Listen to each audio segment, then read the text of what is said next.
Mil was reincarnated to another world as son of a noble with an S-rank magic that can copy other people's powers. There was a man who had a dream of creating the world's best dessert. He spent years honing his skills to compete in the biggest competition. He led his team to create a beautiful phoenix made of sugar, and everyone already thought he had won the competition. Unfortunately, his life was cut short when his own dessert fell on top of him. In his last breath, he started to regret how his life ended. He wanted to fulfill his dreams, but God was unjust. However, God had other plans for him and decided to reincarnate him in another world. He was born as Mil Mortine, the son of a noble general. Despite being a noble, his father always did his best to help his people and taught Mil the importance of being kind to others. At the age of 9, Mil was already trained by his father to become a great swordsman.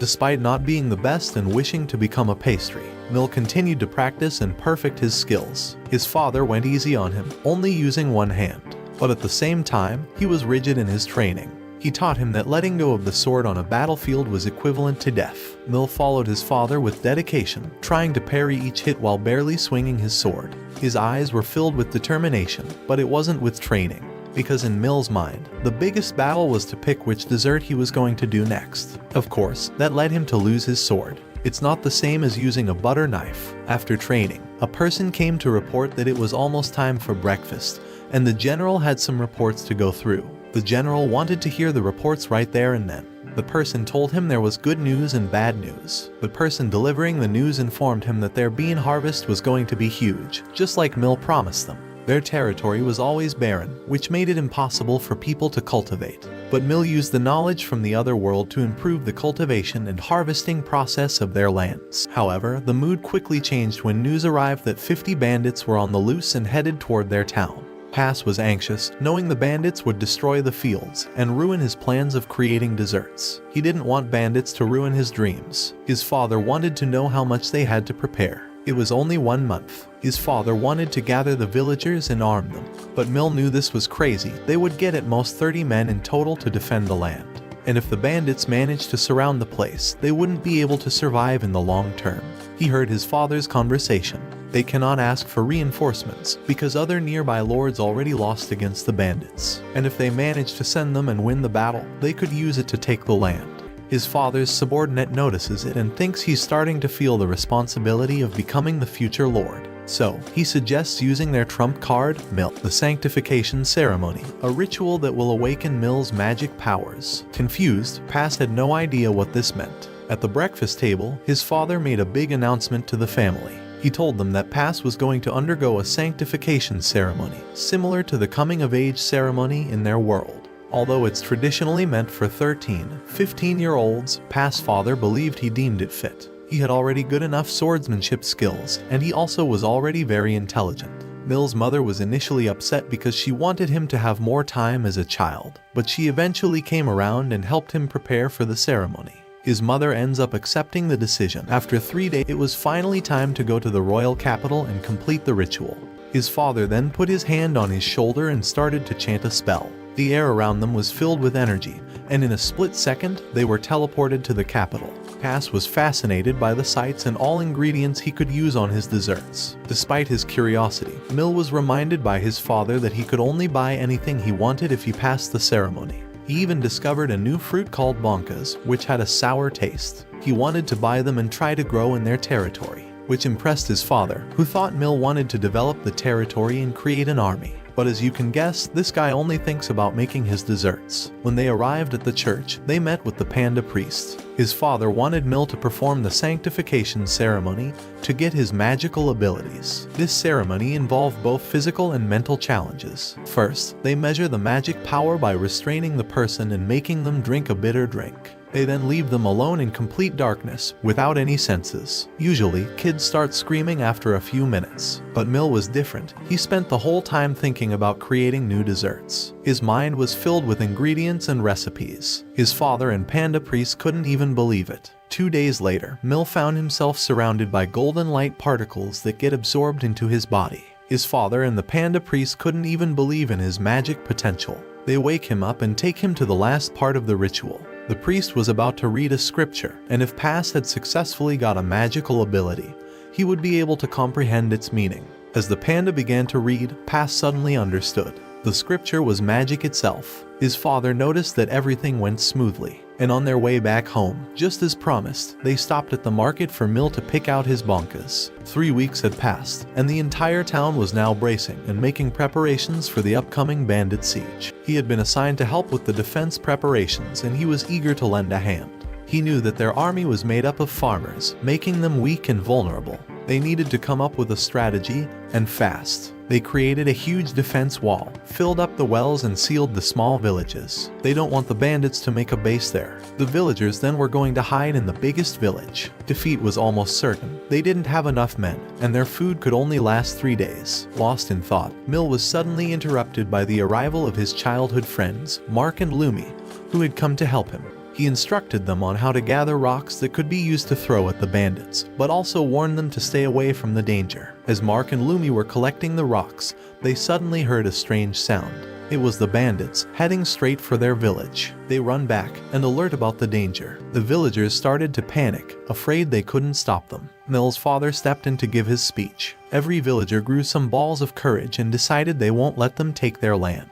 The general knew the bandits were going to strike at night, so he started to design where his men will be. The general went off on horseback to scout the area. This allowed them to surprise the bandits and strike first. Meanwhile, Mil was charged with safeguarding the village in the general's absence. He sought out Mark and Lumi to convey the message to signal the attack with fire arrows. Lumi was afraid of potentially harming the general, but Mil remained confident that his father would use them as a guide to come back if he was being chased. The general was out scouting and spotted the resources of the bandits. They had 70 men, 5 good horses, and some captives from previous villages. It was a good sign that they did not carry many provisions. With his magic abilities, the general went straight into battle, doing his best to decrease the enemy numbers. In a quick swoop, a few bandits were down. The bandit leader was smart. He gave good instructions and stopped the attack.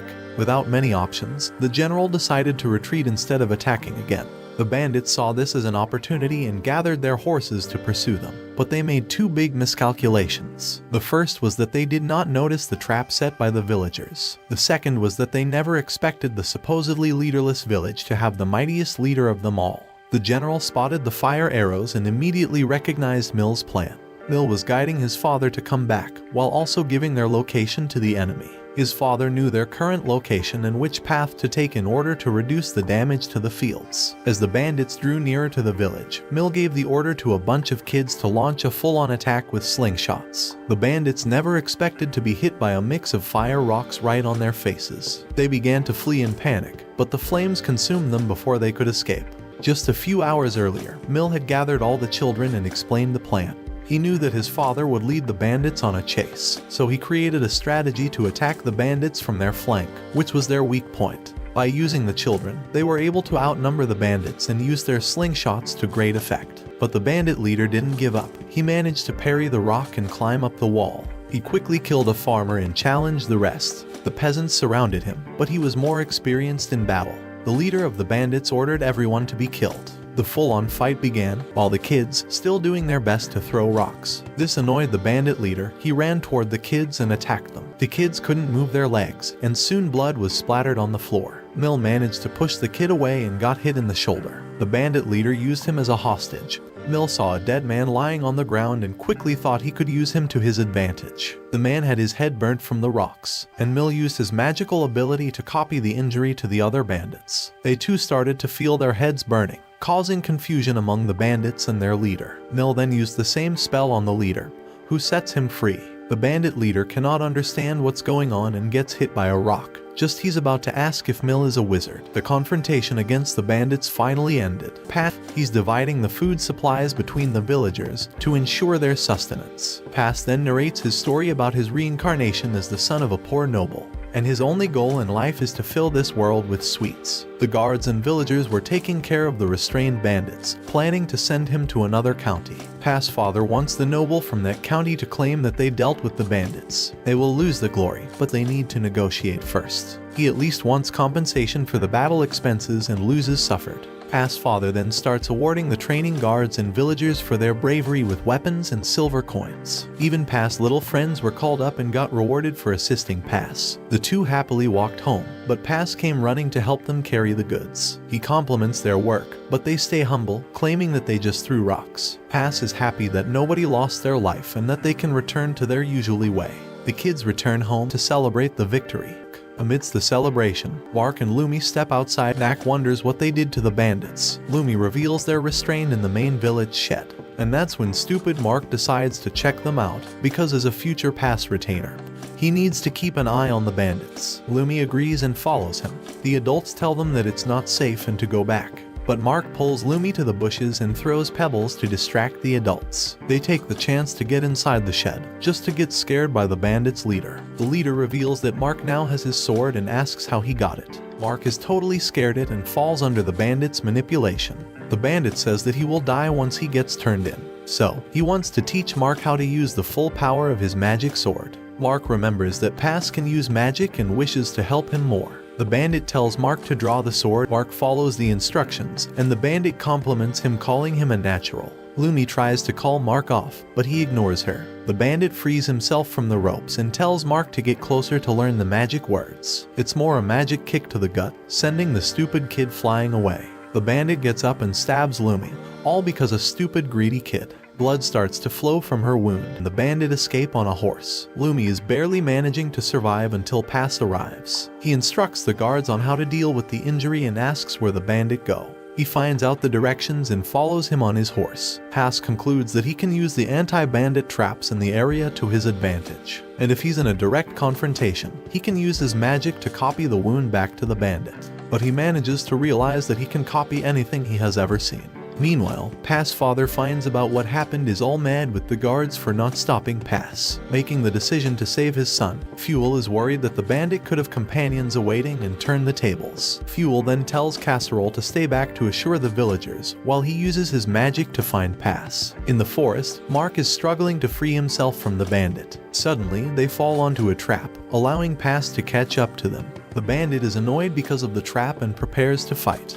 The bandit is aware that Pass magic can replicate any wound he takes, so he just wants to finish Pass in a single blow. Pass is constantly pushed back until he gets near Mark. The stupid kid tells Pass to abandon him. At this point we would. But Pass is different. He will never abandon his friends. The bandit is pretty tired of this and breaks Pass' sword, followed by an attack to cut Pass in half. At this moment, Pass uses his magic. Meanwhile, Fuel is using his magic to scout the area, but the only thing he manages to find is Pass' broken sword. He slowly walks back, without knowing how to tell Casserole that he lost his son. Yet, when he gets inside Casserole's house, he finds Pass sitting on his mother's lap. Fuel is shocked and screams. Casserole explains Pass got back with Mark a while ago. Fuel doesn't understand how he missed Pass coming back. He even used his magic to scout the area. Pass says that it's complicated.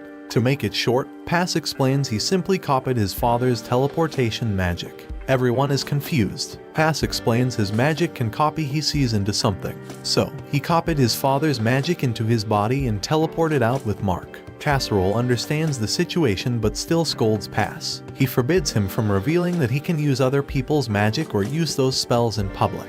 After calming down, Casserole explains to Fuel that people could aim for Pass. His ability to copy magic make others target him to turn him into a human weapon. The worst part is that the bandit managed to get away and could reveal that secret. Pass then goes out to meet Mark and reveals that Lumi will survive. Mark is super depressed, but Pass tries to convince him to visit her together. Mark blames himself for not hearing them. If he did, she would never get hurt. Pass tries to comfort him, telling to apologize. He drags Mark to visit her, but she's quite smiley despite the injury. She reveals that she's okay, but she isn't allowed to go out and play. Pass then decides to use the kitchen to give Mark and Lumi some time alone. Actually, Pass only cares about the sweet he is going to make, while Mark is all gloomy, depressed stupid boy. Pass thinks that he can bring smiles to everyone's face by cooking. So, he decides to make his bonka pie. He carefully prepares it to the detail, while Mark properly apologizes to Lumi. The mood becomes quite weird between the two, until Pass comes back literally 5 minutes later with a bonka pie. The two start drooling. They never saw a bonka pie in their lives. Pass explains this is his way to make Lumi feel better and also cheer Mark up. The two start eating it like savages, and Lumi mentions that it makes her feel like she isn't wounded anymore. But Pass has another surprise: sliced bonkas in honey. The two kids hate it, because the flavor is the opposite of the pie. Pass then pulls out his inner Socrates. He explains that every bonka tastes different and he needs to find harmony in flavors. Pass compares it to people, explaining that Mark has unique traits and that he will find a way to make those traits shine. The lesson he really wants to give is that failing at something only means that he can learn, work hard, and improve. Mark finally cheers up, until Lumi's father steps into the room. This guy literally looks like the Demon Lord, demanding Mark to feel responsible for injuring Lumi. Turns out that he only wants to set up a marriage between the two. Mark ends up flustered and doesn't know how to react. Yet, when Lumi is asked about her view, she's like, sure, why not? Mark is still trying to recover, and Lumi gives some bonka pie to her father. Mark notices there's only one last slice remaining and asks about his share. Lumi playfully replies that the husband's assets belong to the wife, so she will take it. Pass then realizes that his theory was true. Sweets bring smiles to faces, but he's only just starting. A month passed after the bandit incident, but there was another problem. Pass met Fuel and Casserole, who told them they're broke like me. Fuel initially ignored it because Casserole always claims to be broke. Pass, on the other hand, wants to fix the situation. Casserole explains they had to shut down 2 villages because of the bandits, and now they need to dig out the wells and rebuild the houses again. But they also need to have provisions for all the villagers, plus the fields need to be repaired. And there's no money for all of this. They were going to get 200 gold pieces for the bandit leader, but Mark's stupid Doroba ruined their chances of getting a reward. Casserole thinks about borrowing money from another noble. However, they won't lend anything. All nearby lands were damaged in the winter and the bandits also damaged it. Pass questions if they can ask his grandparents for help, but his parents cut ties with their families 15 years ago. Casserole says they didn't even introduce Pass to his grandparents, so it's impossible to ask them for money. He further explains that everyone was against him marrying Pass's mother because their lands were really poor, so they basically decided to run away. Pass returns to his friends, who quickly understand the situation. Mark tells him to not hide stuff from them, because they could also help. Pass changes the topic and asks about Lumi's recovery. She reveals that she can already go out, but she still feels some pain. Mark questions the possibility of making their fields bigger to cultivate more, but they don't have the time, people, or even the money to do it. Lumi says that Pass could sell his sweets in the city, but he cannot afford the production costs. Mark suggests that Pass could teach magic. Pass asks why he wants to learn magic. Stupid Mark thinks that he will become rich just because he can use magic. Of course, his future wife starts shaming him because he's too stupid to learn it. And even if he does, he will probably set himself on fire.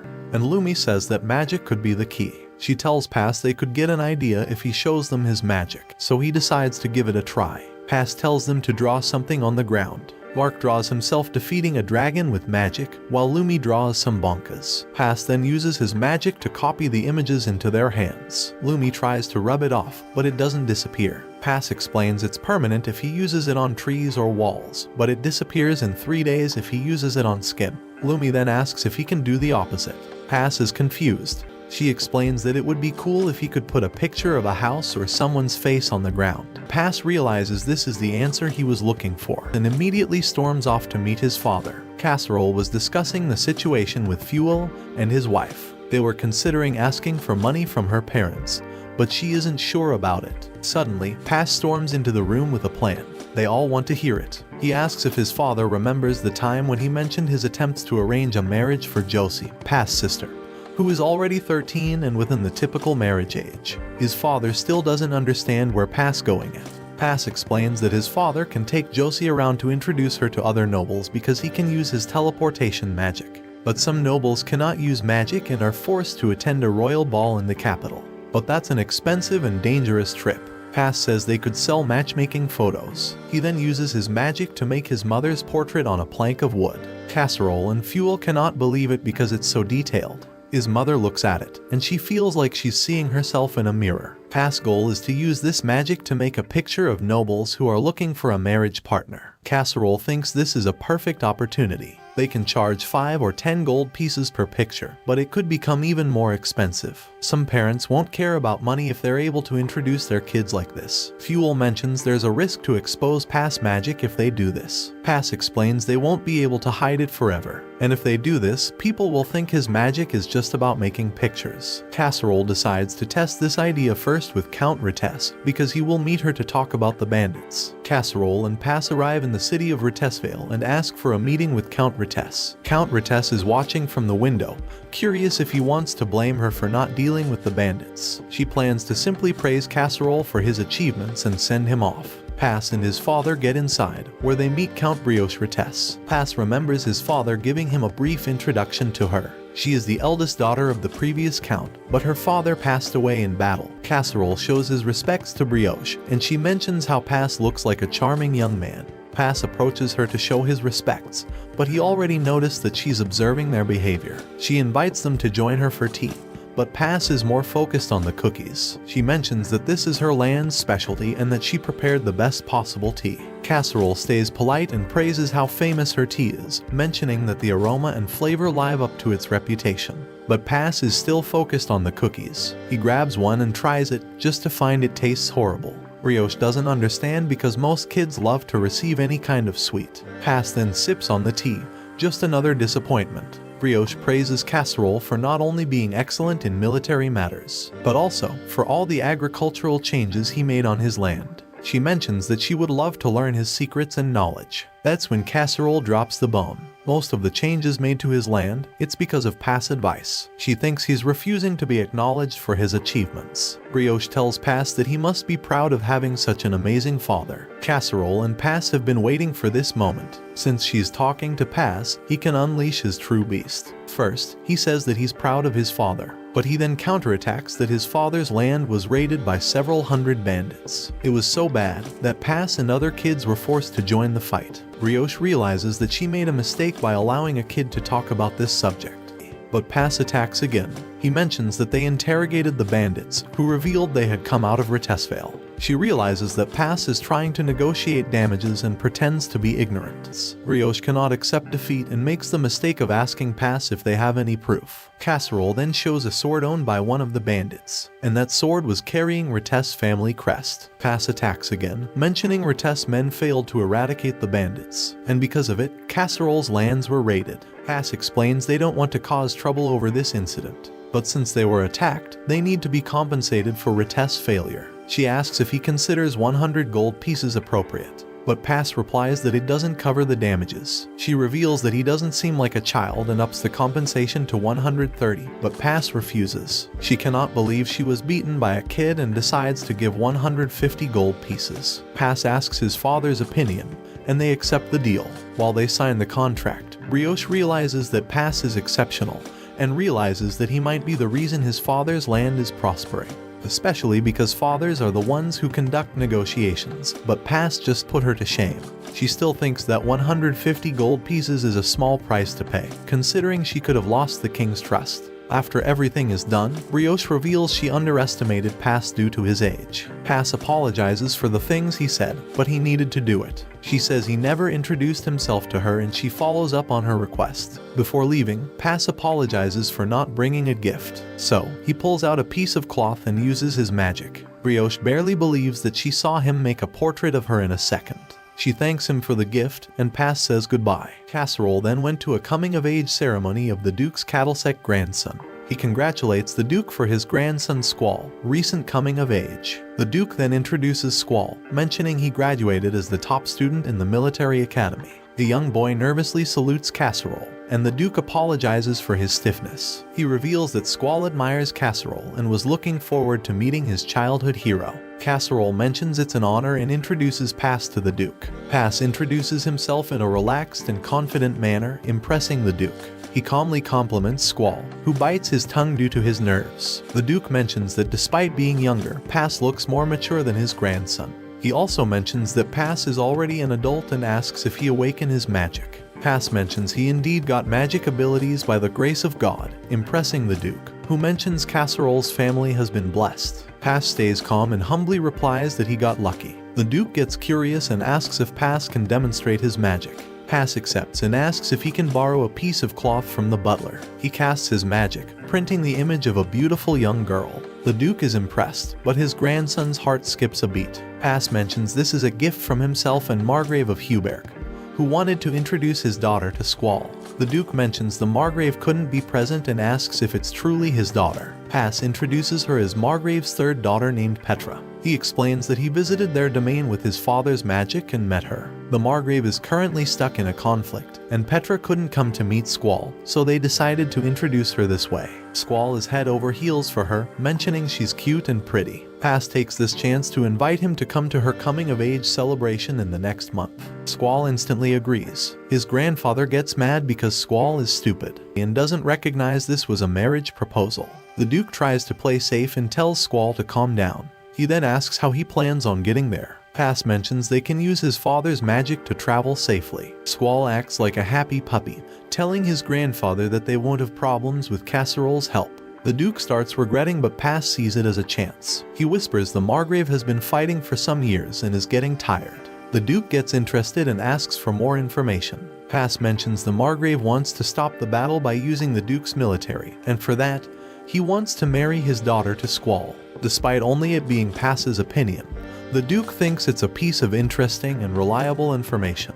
The Duke decides to come along to Petra's celebration while thinking that it may become a good story to tell the king. Squall later comes to Pass and they become friends. Squall wants another portrait of Petra, a spicier one. Pass ends up agreeing because his goal is to become the matchmaker between the two. A few weeks passed and winter is getting close. The villagers focus their time on rebuilding their homes. Casserole is satisfied with the current situation, and Pass enters the office. He then turns to his father and gives him the letter they received. Casserole reads the letters from the Duke and Margrave and mentions that their temporary income problem has been resolved. They will be receiving 20,000 pieces of silver because Squall and Petra's engagement has been decided. They will be announcing it during Petra's coming of age. The Margrave will also send 30 gold coins in advance, which Fuel thinks they could use to get some horses. Casserole explains the funds are meant to be used to protect Petra. Pass is initially confused, but his father explains the Margrave requested them to keep her safe during their trip and during the ceremony in the capital. Fuel mentions there are plenty of people who are against the idea of marriage between the two noble families. Casserole thinks the same, mentioning the enemy of the Margrave.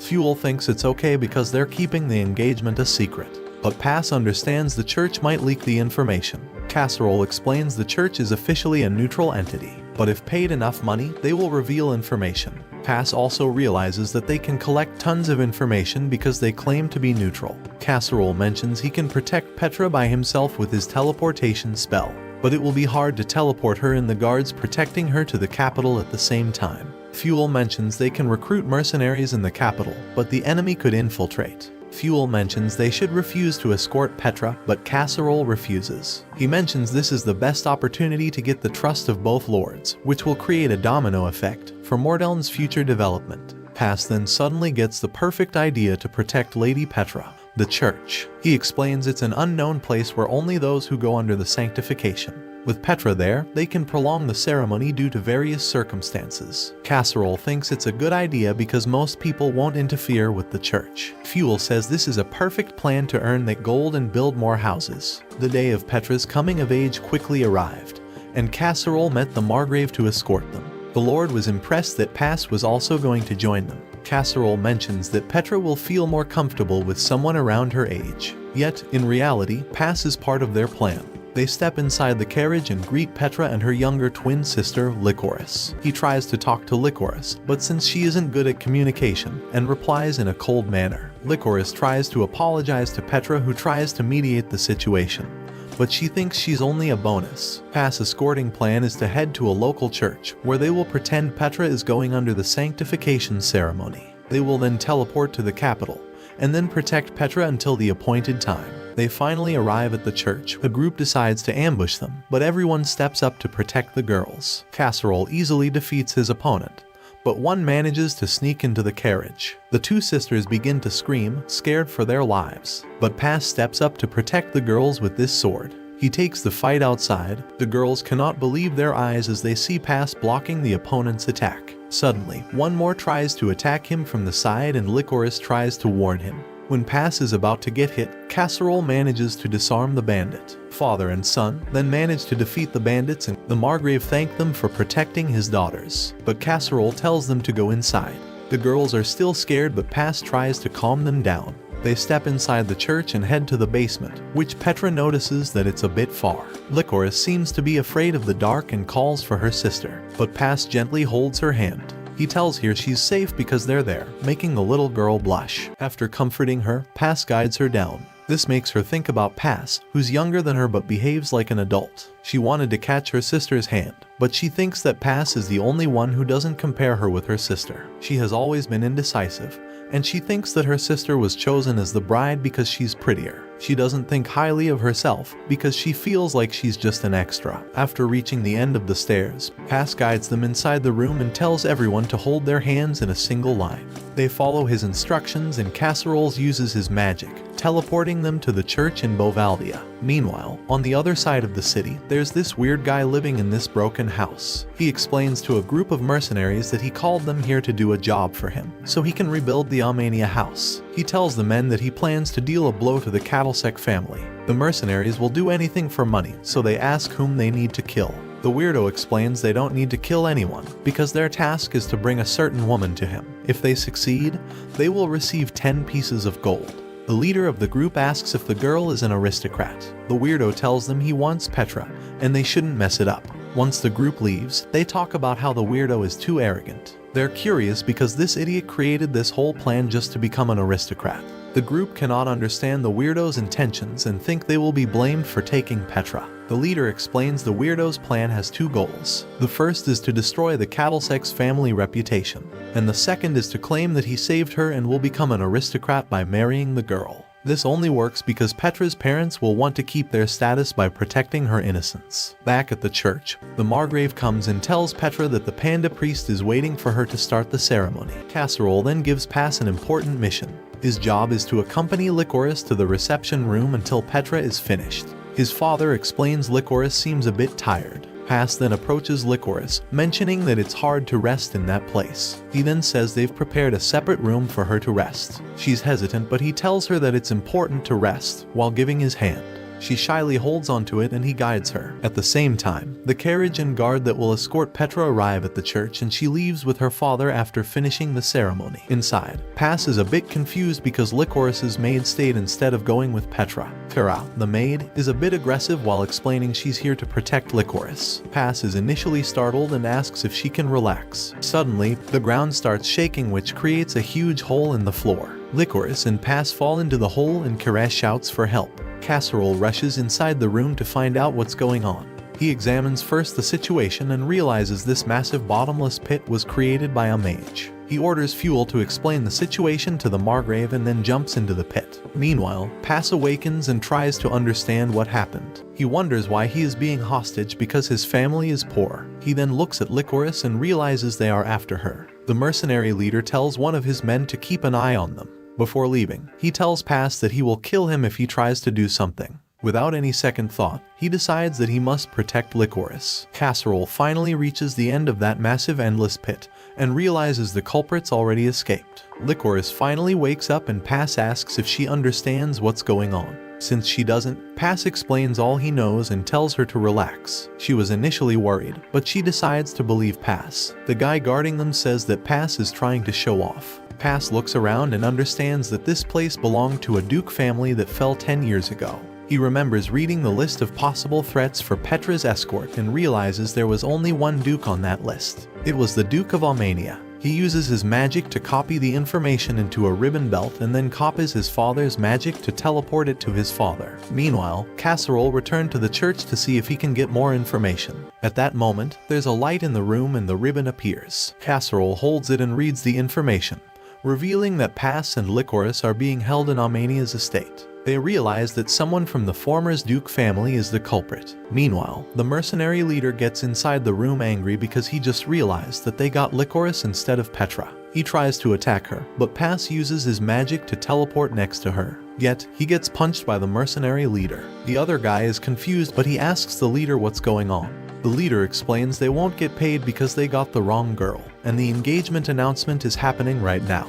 Pass then realizes their true intentions, but he doesn't have time to think. The bandits want to kill them to avoid leaving any witnesses. The leader focuses on Petra, but Pass unties himself and uses one of the standby swords to protect her. He knocks the other guy down and tries to confront the leader, who's confused as hell. Lycoris is relieved, and Pass mentions he will be with her. Pass steps forward, asking the mercenary leader to surrender, but the bandit refuses to, mentioning the battle has just begun. But Pass states this is a checkmate. The bandit realizes that he underestimated Pass because he's just a kid. Casserole rushes through the door a couple of seconds later, yet Pass tells them to worry about Lycoris first. The bandit realizes he made a mistake because there's no escape from the room. He decided to keep the captives. But he doesn't want to give up and uses his magic to make a hole and escape. Casseroles pat his shoulder and tells him how worried he was. Some knights from the Duke and Margrave family arrive, worried about Lycoris. Casserole tells the knights to take her to Hubert and explain about the situation. Outside, Pass asks if they found the person behind this mess. Fuel replies that it was a self-proclaimed Duke Amaya, who tried to escape through the back. The knights wanted Casserole to also come and report everything to the Duke, so they ordered Fuel to go instead because they had to chase the bandit. They rush inside the manor to see if they can find clues about the escape route. Yet, Pass mentions that he felt like the bandit didn't have much magic left to make it far. They suddenly realize something and return to the room. The bandit gets out of the hole mentioning he pretended to escape, but he was simply waiting for them to leave. Casserole prepares himself to take the bandit, but Pass stops him, stating that he will settle things. The bandit thinks he's lucky because he will fight a 9-year-old boy, so he thinks about taking Pass hostage to escape. He dashes forward with a swing to kill Pass, making Casserole worried about his son. However, the bandit's sword is cut in half. The bandit looks at his broken sword, confused, and Pass uses this chance to knock him down. As the bandit falls, Pass gives him the same advice his father always gave, to never take his eyes off his enemy. Casserole is relieved to see his son safe, but he wants to know how the bandit's sword broke. Pass explains he copied the cracks in the walls into the sword. Casserole reveals he was initially worried, but then calls Pass a cunning kid. 1 month later, Pass and Casserole attend the official engagement banquet. They're both happy that they seem fine after the whole incident. Lord Candlestick comes to them. Candlestick asks how he can repay them for taking care of the incident. He then personally thanked Pass, who humbly replied that he did his job as a knight. Casserole talks about Squall, mentioning that he has a man's look in him. Yet, the Duke mentions that he's still stiff and nervous because he fell in love with Petra at first sight. But Pass lets his opinion out, revealing that Squall is already becoming a collected and dependable guy. Candlestick mentions that he hopes that Squall becomes a more reliable guy after getting engaged. The Lord then mentions that he needs to reevaluate Squall based on Pass' opinion. Our boy quickly thanks the Lord and tells the Duke that he wants to talk about something.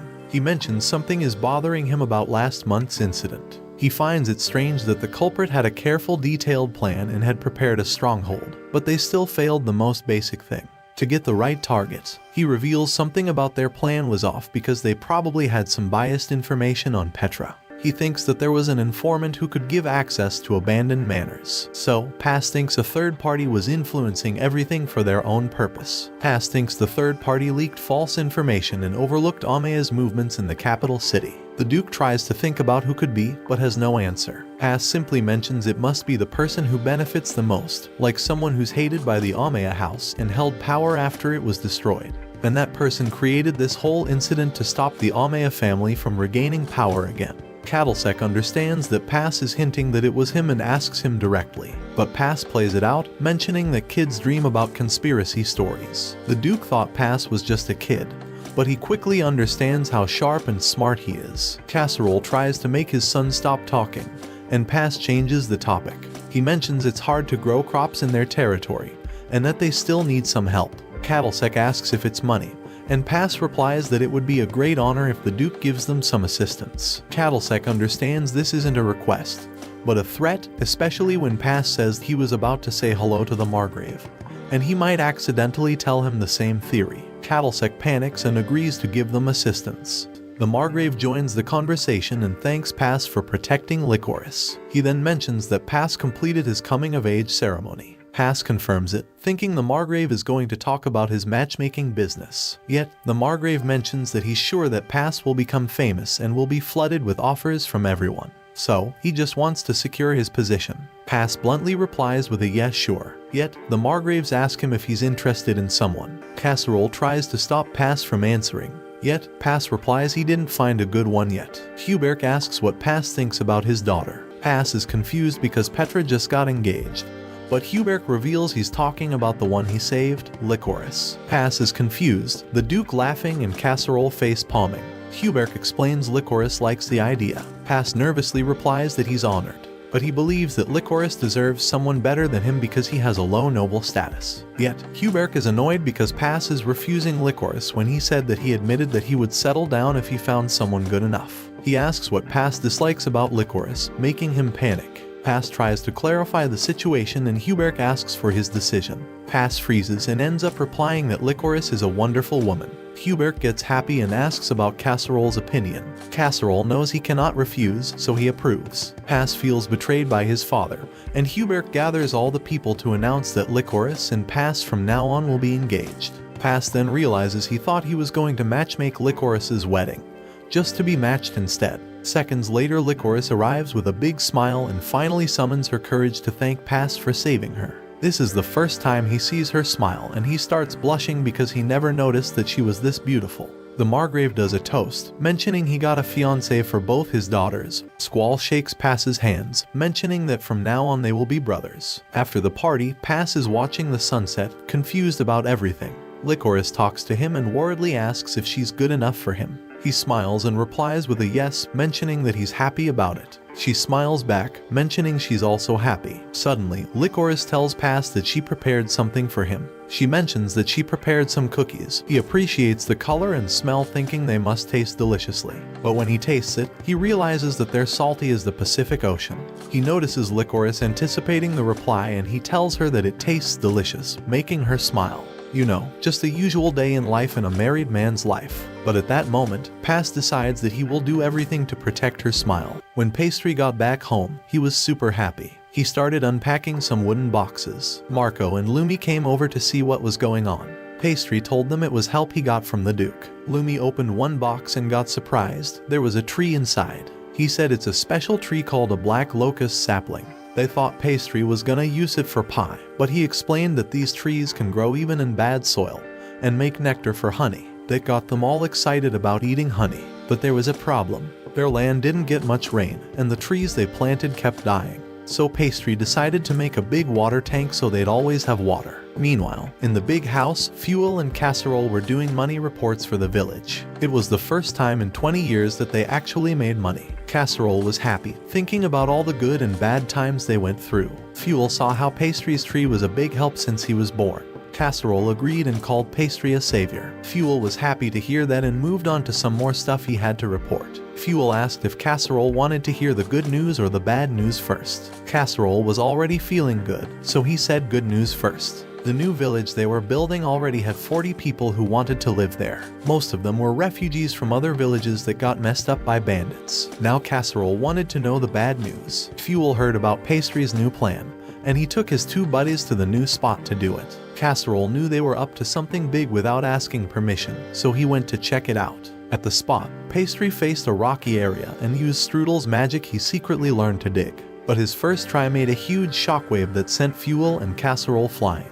They got back up and praised Pastry for his power. Pastry couldn't help but laugh mischievously. He was excited that the spell worked so well. He saw all the cool things he could do with it and jumped around all happy. Marco and Lumi watched, thinking maybe their future leader had gone a bit crazy. But Pastry didn't waste time. He used the magic to dig a big water tank. They were amazed that he did it all by himself. As they admired his work, Pastry said they'd plant the trees around the tank, collect water when it rains, and the trees would become water tanks too. It would make the place a spot for lots of different plants and animals. He had this dream of making a sweet land that would attract people. Pastry closed his eyes, all happy, imagining that time. Marco and Lumi told him to open his eyes. When he did, he saw his dad looking pretty mad up on the hill. Pastry started sweating because he knew he was in trouble. They thought the loud noises were big landslides. Casserole gave all three of them a little knock on their heads for being so silly. Some time went by, and Pastry made more water tanks and channels for the villages and fields. The villagers thought he was pretty amazing for doing all that. He went to check if everything was working right when his sister, Josie, showed up with a letter for him. She was with Blackage and said it seemed urgent, so he decided to take it himself. Blackage said he wanted to bring it, but Josie really wanted to do it. She thought it might be from his fiancée, so she wanted to be responsible and give it to him. Pastry turned all red when he grabbed the letter from Josie. He looked worried as he read it. Marco and Lumi sneaked up behind him to see why he looked so unhappy. He said it was a letter from Brioche. She wanted him to come to a tea tasting thing and share his thoughts on their new teas. Everybody was confused about this letter. Pastry was trying to figure out what the Countess was planning. See, word got out about Pastry getting engaged, and Brioche heard about it. She couldn't believe an ordinary knight family like Pastry's was joining an important noble house. Brioche talked about how Casserole made the land better after Pastry was born, and how Pastry won their negotiation with her about the bandits. She was sure that Hubert saw Pastry's potential. She also got frustrated with how Cadricek and Hubert got close to Pastry, so she invited him to the tea thing to try to get on his good side.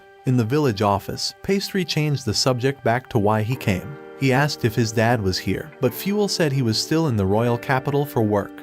He wasn't around. So Pastry told Fuel about the tea invite from the Brioche. Fuel thought it was weird that she wanted only kids to come. Pastry told them he had a feeling she might be up to something. Then, Casserole came back from his trip and already knew about the invitation from the royal capital. Pastry was worried, yet his dad thought they could talk about that later, but for now, he had a surprise. Licorice came into the room, and they both had big smiles and were happy to see each other. His dad said she would be staying with them for a little while because of some stuff that happened. In another place, one of Hubert's retainers tells him that he's worried about sending Licorice to stay with the Mortelms. Hubert gets annoyed and thinks Brioche is up to something with his future son-in-law.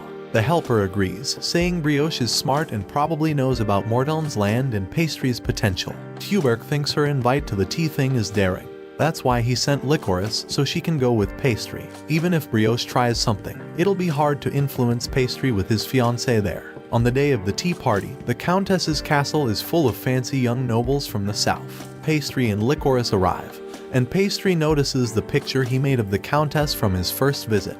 He knows it's there to get his attention. The Countess's retainer welcomes Pastry and says he's been told to be respectful and watch him closely. Pastry thinks they're worried he might cause trouble. He sees this as a chance to show off their land stuff. The helper introduces Pastry and Licorice, and Pastry makes a good impression with his first words. He gives out his hard candy sweets to everyone as a gift. He says they'll go great with the tea, and everyone says they look awesome. People are surprised by how good they taste. They've never had sweets this good. Everybody agrees they make the tea taste even better. Now that Pastry had everyone's attention, he told them he'd love to send more candies through traveling merchants as gifts. But he had a request: no sugar taxes for the merchants. He explained that sugary stuff got taxed a lot, and it wouldn't be fair to tax gifts. The nobles thought it'd be strange to tax gifts, so they agreed. Then, Brioche showed up and heard everything. She thought the idea was interesting and used the excuse of talking about business and private stuff to take Pastry away from Licorice. She reminded him that these things should go through her first. Brioche asked Licorice to wait while they talked about stuff concerning her and the Mortelm family. They sat down and she asked Pastry straight up what he wanted. Pastry gave Brioche some of his candies to taste, and just like everyone else, she loved them. He told her he made them from water, sugar, and honey. Then he surprised her by saying he planned to make all these ingredients on his family's land and start mass-producing the candies in 3 years. Hearing this surprised Brioche because their land was not very good for growing stuff. But she knew Pastry was capable. Pastry wanted her support because she had access to a harbor, and the talk about taxes was a way to get this meeting. Brioche started to worry about what Pastry was planning. She didn't know where this was going, but she agreed to help with the candies. That made Pastry happy, but she wanted to keep an eye on his plans. Meanwhile, at the party, people couldn't stop talking about Pastry. Brioche's helper tried to make Licorice feel bad by saying Pastry would probably get lots of new admirers from this party. Licorice didn't like the thought of Pastry getting attention from other girls, so she left the situation. The meeting between Pastry and Brioche ended. Pastry was happy because the Countess had great connections, which would help him make lots of hard candies. Brioche tried to bring up his relationship with Licorice, but it seemed like she was trying to ask something else, so Pastry didn't answer. Brioche tried to get him to talk, and just then, Licorice walked in, making the situation really awkward. Pastry tried to call Licorice's name, but he stuttered because Brioche still had a hold on him, and she was smiling like she had a secret plan. Finally, Pastry broke free from Brioche when Licorice ran away, upset. The Countess watched and thought the whole thing was funny as Pastry dashed after Licorice. He caught up to her. He was surprised to hear her apologize. He was about to explain when Licorice told him why she was upset. She heard all the ladies in the Great Hall talking about him and thought he might leave her if someone else liked him too. Pastry told her to relax and not overthink it because he would never do that. Licorice said she wasn't like her sister Petra, who could easily talk to anyone. Petra was bold and everybody liked her. Licorice wished she could be more like her. Pastry said she was just a little quieter than Petra, and that was okay. He liked her the way she was. Pastry said he was sure he'd like her even more as they spent time together. He just asked her to trust him and believe what he said. Pastry asked her to wait a moment and trust him no matter what. Then he said he had to go for a bit and used his dad's magic to disappear. Meanwhile, Brioche was happy because she had caused some trouble between the couple. Pastry came back and gave her a candy apple and told her he made it just for her. He carved a heart shape into the caramel. Licorice took it and took a bite. She was amazed. It tasted so good, and it brought back the happy memories of when they made candy together. Tears of joy ran down her face, but Pastry got worried when he saw them. She told him they were happy tears. She took another bite and couldn't believe how delicious it was. Pastry told her its name, the Love Apple. This made her blush. He said his feelings for her were strong, and he put all of that into the treat she was enjoying. He really wanted to make her happy and see her smile. She gave him a big smile and thanked him. Pastry was relieved he didn't almost lose her. After the tea ceremony, they returned to the village. Pastry was super tired and just lay on his desk. Fuel poured him a cup of bean tea to help him feel better. When he took a sip, it was just what he needed. Fuel noticed some paper on the desk, and Pastry said it was leftover wrapping paper from the hard candies. His mom helped him wrap them while he told her the story. But when Fuel looked closer, he saw that the paper had a picture of the Countess holding him. He couldn't believe Pass used that picture, but Pastry thought it was payback for the Countess messing with his relationship with Licorice. Somewhere else, Brioche was really mad and smashing things up. She was furious because Pastry had sent candies to all the nobles wrapped in that paper. Now, there were rumors going around that she liked younger guys. Meanwhile, Hubert got a report about the army movement of his neighbor and rival, Ludoraut. Hubert thought Ludoraut would make his attack before Hubert's army became stronger with the Duke's help. Reports said Ludoraut had an army of 30,000 soldiers. Hubert planned to write a letter asking for more troops and send it to the Duke. Back in the village, Pastry was counting all the money they made from selling hard candies and matchmaking photos. They had more than 300 gold coins. Pastry wanted to put the silver coins and 4 of the gold coins into his savings. Fuel said that was a lot of money for someone his age, but Pastry explained it was fair for the time he spent making sweets and photos. Fuel agreed and said Pastry had made the village a lot of money, so Casserole wouldn't be upset. Pastry wanted to use the money to buy some animals, so he asked Fuel to talk to the merchant and get 100 goats. Fuel was surprised because they only needed like 70 or 80. Pastry said he'd bid high and then compromised to get a better price. Fuel called his business style dirty. Pastry even wanted the merchant to throw in 3 donkeys, and Fuel warned him not to be too tough or the merchant might cry. Pastry explained that goat milk and cheese were important for making sweets. Fuel told Pastry that they had tried raising goats in the village's early days. Goats are easy to take care of because they eat almost anything. But the land wasn't good enough back then, so they had to let the goats go find a better place to live. Pastry noticed how much better the land was now, so they could start raising animals again. This would help him get closer to his dream of a land of sweets. Meanwhile, he picked up a pot of syrup and asked Fuel to taste it. Fuel tried it but thought it was too sweet. Pastry said it was his first try at making sugar and that he planned to make their village famous for making sweets. If he could figure out how to make sugar, he could make lots and lots of candy. Later, he got Marco and Lumi to help with one of their projects. Licorice wondered what they were doing, and Pastry told her they were making a juicer. They show how it worked with a lever. Marco tried to help Lumi reach the handle, but he wasn't strong enough, and they both fell, breaking the device. Pastry thought he had the right idea but needed to make a stronger version with metal. Licorice had an idea and told them about a wine press her family used. It needed 2 people to turn a lever and squeeze out the grape juice. Pastry decided to find a way to get one instead of making his own. He rushed back to talk to Fuel about it, and Licorice was happy to see him so excited. But when Pastry went to their office, Fuel and Casserole looked worried. They told him that a war had started between Hubert and Ludoraut. Pastry was really upset because this meant all his plans had to be put on hold. Pastry was lost in thought because of the war, and Licorice noticed. She decided to talk to him about it so they could share their feelings. The couple thought that war was foolish when there could be people making and enjoying delicious sweets, which would make everyone in the world happy. After they cheered each other up, Pastry remembered that he was supposed to receive his goats today. He said he wanted to use the goat's rich and delicious milk to make cheesecake. Licorice said she wanted to try the new dessert, so Pastry told her to have high expectations. Later, in the office, Pastry was a bit annoyed when the merchant who was supposed to sell him the goats came to say that a noble had forced him to sell the goats to someone else. The merchant had no choice because his life was threatened. He apologized to Pastry and his father, and Casserole understood, even thanking the merchant for coming to explain in person. Pastry wanted to know who did this, and it turned out to be Baron Lunsbadge, who was known for picking on lower-ranked noble families. Fuel suggested they use their connections to a powerful noble family to help, but Casserole said their engagement with House Hubert hadn't been formalized yet, so it might be tough to ask for their help.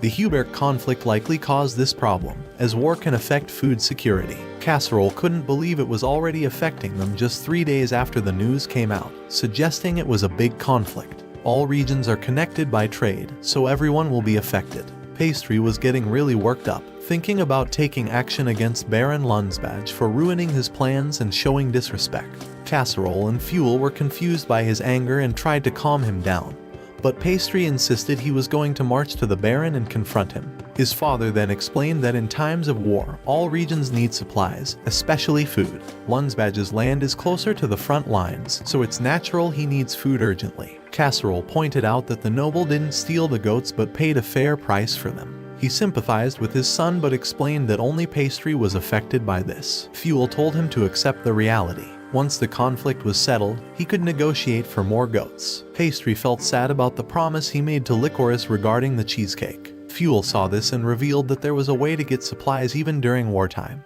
by joining the fight as reinforcements. Pastry figured it out quickly. By doing that, they could prioritize getting supplies. Pastry and Licorice being engaged gave them a reason to side with Hubert. Pastry promised he would get his goats back. As they headed out, Licorice felt anxious, so Pastry's mother turned to confront her. Pastry rode off, silently apologizing to his fiancée for going to the front line so suddenly. He believed he was doing it for the land of sweets he always dreamed of. Back in the Hubert household, a retainer burst in and reported that Ludoraut's main forces were on the march, numbering a little over 10,000. Just as their enemy had predicted. Hubert believed he could handle these numbers with his forces. He decided to give Squale his first taste of war by putting him on the front line defenses. Petra was terrified to hear this, but Squale expressed gratitude for the chance to participate in his first campaign and set out immediately. He assured his wife not to worry and promised to help protect her father's land. At the Ludoraut camp, he received a report that his advance unit had arrived near the border and had formed ranks. One of his generals expressed fears as their forces were already showing signs of fatigue, while the Hubert army was steadily growing in numbers, which could be a disadvantage. Ludoraut assured him that he had already accounted for that. His real goal was to create a rift between Hubert and the Duke. He anticipated that Hubert would send Squale on his first campaign, but he couldn't risk the Duke's grandson, so he planned to place Squale in the safest part of the battlefield for an easy win. This would gain the Duke's gratitude. Ludoraut intended to lure Squale out to a place where he could easily finish him off, causing the Duke to lose his heir and become furious, cutting ties with Hubert, leaving him isolated. Ludoraut imagined the despair on Hubert's face as he planned this scheme. During that time, Squale and his unit moved into position, and he felt a bit nervous on his first deployment. He held a picture of his wife to remind himself of what he was fighting for as they advanced. Meanwhile, Ludoraut's men lay in wait for the right moment to ambush him. Pastry and Casserole finally reached the Hubert lands, and the boss welcomed them warmly. Casserole said they came to offer help upon hearing about the attack.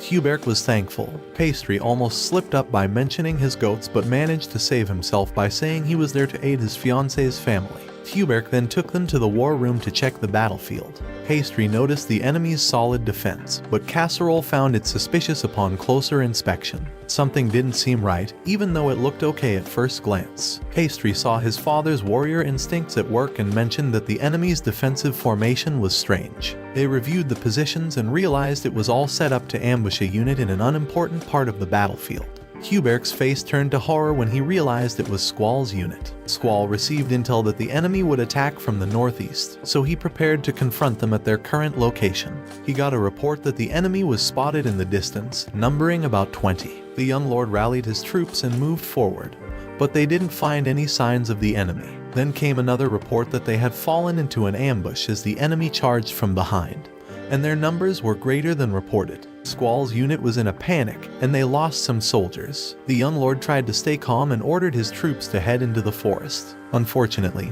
there were also enemy troops in the forest, and their total number was about 105 times greater than what was reported. Squall's lieutenant waited for orders. Squall found himself quickly surrounded, and he became the primary target because he was the one giving orders. Just when things seemed bleak, Blackade's arrows started to take down the invaders. Casserole also fought his way through the remaining enemies. Squall was amazed to see them coming to his rescue. He heard Pastry's voice, and Pastry was thrilled to see him safe. Pastry told Squall that they had come to help him when they heard about his first deployment. Tears of relief welled up in Squall's eyes as Pastry extended his hand to him. Casserole and the group swiftly dealt with the enemy, and they returned with Squall to Hubert's palace. Hubert quickly apologized for putting him in that situation, but Squall was clearly shaken. Casserole tried to lift his spirits because Squall never gave up despite being surrounded. However, Squall knew he would have been in big trouble if Pastry and his father hadn't arrived on time. Hubert revealed that Lutherot had decided to withdraw, and he planned to celebrate. But Squall couldn't shake the feeling of incompetence within himself. He was so traumatized that he refused to spend time with Petra, telling her that he wanted to be alone. Casserole and Hubert thought it was a bit harsh for his first battle, but they believed he needed this experience as someone who would inherit the Duke's army. Petra was really worried about him and wondered what she could do to comfort him. Casserole reminded Pastry that he had comforted Marco when Lumi got injured and entrusted Pastry to help. Pastry was unsure because not even Petra could comfort Squall, but she said that she wanted to see Squall smile again. Those words reminded Pastry of what Licorice had once told him, that people would smile and be happy if they ate sweets. That gave him an idea, and he requested to use the kitchen. In the kitchen, Pastry thought that Squall was blaming himself for his lack of ability and had closed his heart, so he needed to make a sweet that would have a special meaning to him. Time quickly passed, and the banquet celebration began. Everyone seemed to be blaming Squall for his lack of ability, but Casserole tried to comfort him. Despite experiencing his first battle, Squall felt like he had failed. Hubert even joined the conversation, mentioning how he had also failed in his first battle. However, Squall couldn't shake the guilt and blame he felt for the soldiers he had lost. Pastry suddenly returned from the kitchen and congratulated Hubert for his victory. He then presented his sweet as a gift, immediately catching everyone's attention, including Squall's. He gave the first slice of the pie to Squall, who was curious about it. Squall asked for the name, and Pastry replied that it's tart tatin, especially made for him. Squall tasted it and found it delicious. He asked why Pastry chose to present this recipe. Pastry explained the origin of this sweet, created by the Tatin sisters. He said that tarts are made by baking dough with fruits on them. But one day, the sisters forgot to put the dough on the baking pan and only baked the fruits. The sisters felt they had no choice but to put the tart dough during the baking process. That's the origin of this recipe. He then gave a reality check, explaining this recipe was created after a baking failure. The word failure reminded Squall of the traumatizing events, yet Pastry called it a miracle. Squall was confused, but Pastry explained that the sisters could have simply thrown out the fruits and remade the tart again in the right order. But this recipe would have never been born. The sisters refused to let the failure end as a failure. Pastry then mentioned that every time he failed at making sweets, he would remind himself of this recipe. He told Squall that even if he fails, he needs to look ahead and try to move on. However, Squall didn't believe those words because his grandfather always taught him that failing is unforgivable. Petra told him he didn't fail because he promised to her that he would return safely. He countered her, mentioning he only came back because he lost the soldiers who sacrificed their lives. Petra said he should be proud because he's thinking about his fallen comrades instead of becoming arrogant about the victory. He finally accepted her words and thanked her in Pastry with a smile. He promised that he would become stronger and wouldn't let this failure go in vain. Hubert thanked Pastry for helping and decided to reward him with anything he wanted. Pastry quickly asked him for an endless supply of stuff, all related to his sweets. After returning home, Pastry started to unload Hubert's gifts, but his father stayed back to negotiate and get revenge on Lunsbadge for literally stealing their goats. Casserole suddenly returned after succeeding in the negotiations and grabbed Pastry's hand, telling him that he needed him. Pastry was confused, but Casserole just said his teleportation wouldn't be enough, so Pastry needed to copy his magic and teleport the livestock. They returned with 100 goats and 5 war horses that were being delivered to Baron Lunsbadge, using the same strategy as he did against them. Meanwhile, Pastry received Hubert's wine press and decided to experiment with it right away. He is suddenly called by his mother and goes to meet her. Turns out, she wants him and Casserole to go to the capital. Licorice received a letter from her father, asking her to go with her sister to the capital. But she doesn't have enough clothes, so she wants them to go to the capital to get her new clothes. Pass quickly accepts it because it's his fiancé's request, but he quickly returns home to make Licorice's awaited cheese.